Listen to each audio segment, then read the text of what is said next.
कार्तिक मास महात्म्य 33वां अध्याय। सूत जी ने शौनक आदि मुनियों से कहा कि इतनी कथा सत्यभामा को सुनाकर भगवान श्री कृष्णचंद्र संध्या करने को महल में चले गए। यह कार्तिक मास का व्रत भगवान विष्णु को अति प्रिय है तथा भक्ति को प्रदान करने वाला है। रात्रि जागरण, प्रातः काल का स्नान, तुलसी वट सिंचन, उद्यापन और दीपदान, यह 5 कर्म भगवान को प्रसन्न करने वाले हैं, इसलिए इनका पालन अवश्य करना चाहिए। ऋषियों ने कहा कि भगवान विष्णु का प्रिय, अधिक फल का देने वाला, शरीर के रोम रोम को प्रसन्न करने वाला जो कार्तिक महात्म्य आपने कहा है, मोक्ष की चाहना करने वालों या भोग के इच्छुक मनुष्य को यह व्रत अवश्यमेव करना चाहिए। किंतु हम एक बात आपसे पूछना चाहते हैं, वह यह है कि यदि कार्तिक मास का व्रत करने वाला किसी संकट में फंस जाए या वह जंगल में हो अथवा वह किसी रोग से ग्रस्त हो जाए, तो फिर वह कार्तिक व्रत को किस प्रकार करे, क्योंकि यह विष्णु जी का अतिशय प्रिय तथा मुक्ति भक्ति प्रदान करने वाला व्रत किसी तरह भी नहीं छोड़ना चाहिए।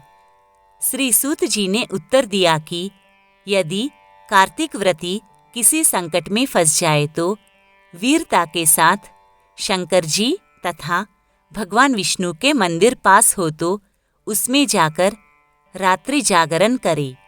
अगर घना जंगल हो तो पीपल के पेड़ के नीचे अथवा तुलसी के वन में जाकर जागरण करे।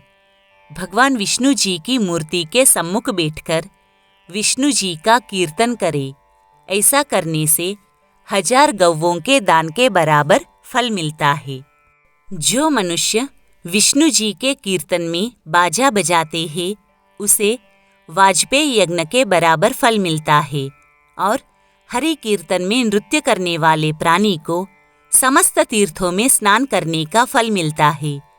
किसी संकट के समय या रोगी हो जाने पर और यदि जल न मिल सके तो केवल भगवान विष्णु के नाम मात्र से मार्जन ही कर ले। यदि उद्यापन न कर सके तो व्रत की पूर्ति के लिए केवल ब्राह्मणों के प्रसन्न होने से विष्णु जी प्रसन्न रहते हैं।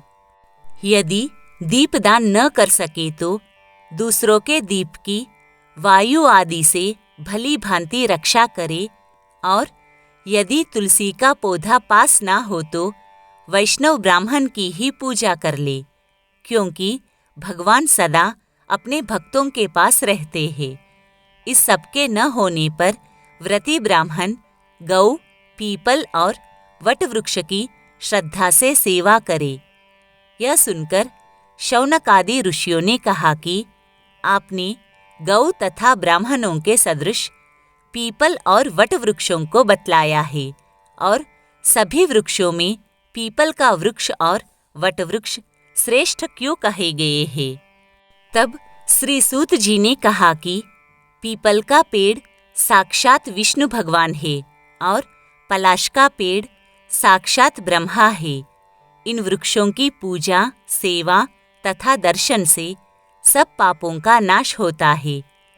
ऋषियों ने कहा कि हे प्रभु, हम लोगों को इसमें शंका है कि ब्रह्मा, विष्णु और शंकर वृक्ष रूप क्यों हुए?